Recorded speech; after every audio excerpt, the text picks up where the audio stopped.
What's up, guys? It is freezing cold. I'm in South Georgia and it's like 30 degrees right now, so I figured when I woke up this morning I felt how brisk and cold it was, like specks are gonna be biting. So I went and bought me some minnows and I'm doing some speck fishing today. Let me show you guys my setup real quick though.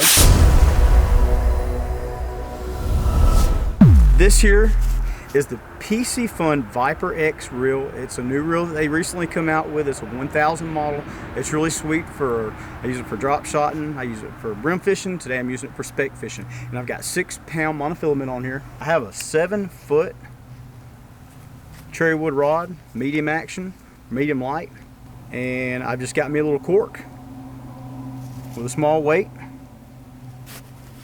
and a small hook. And I'm just taking these minnows and putting the minnow on here, hooking it through the nose. I'm gonna show you guys how. Just taking the minnow here, taking my little hook, hooking him through the nose, just like so. And I've been varying my depth until I found out what depth they were at. So I started out shallow. I started out probably about 2 foot, about right here, and then every time I cast, if I don't get a bite, I will move the cork up a little bit deeper. So now you guys see I've got my cork up about 3.5 foot, and I'm just kind of throwing it out there, letting it sit, waiting for a bite. Not a whole lot to it.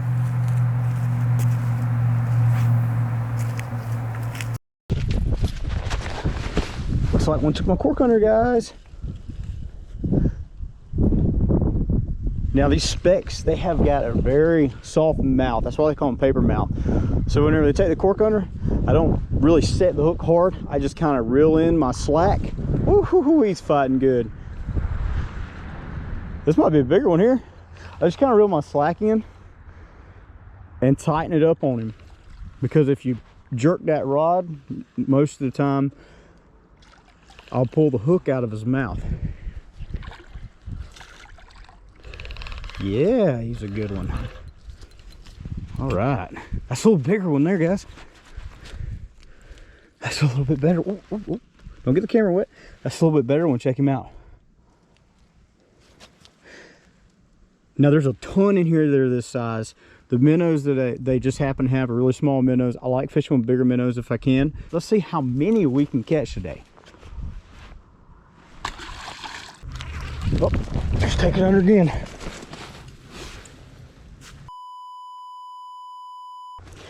All right, guys, we finally got a little speck there.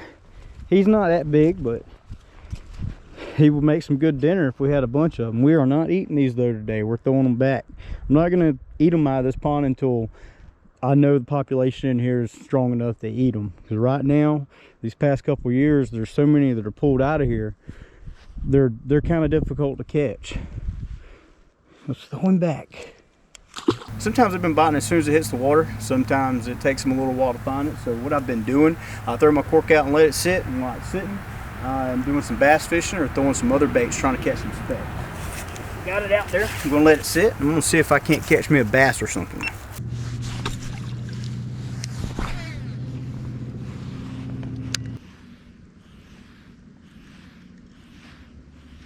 Oh, there he is. There he is. There he is.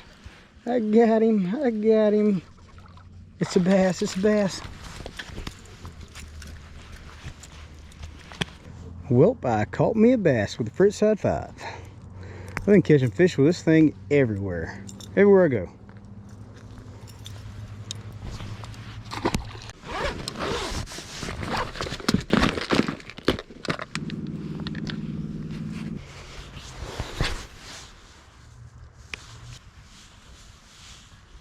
Oh, there he is. There he is. I got him. What is this? What is this? It's a little brim. Oh, he's got some light colors on him. He's like an orange color. I don't think I've ever caught one in here that color. Look at that tail. He's got a pretty orange tail on him. I tried a few different things, couldn't get a bite, so I downsized to this tiny little jig head and a little bit bigger swim bait. That way it's got a slower action.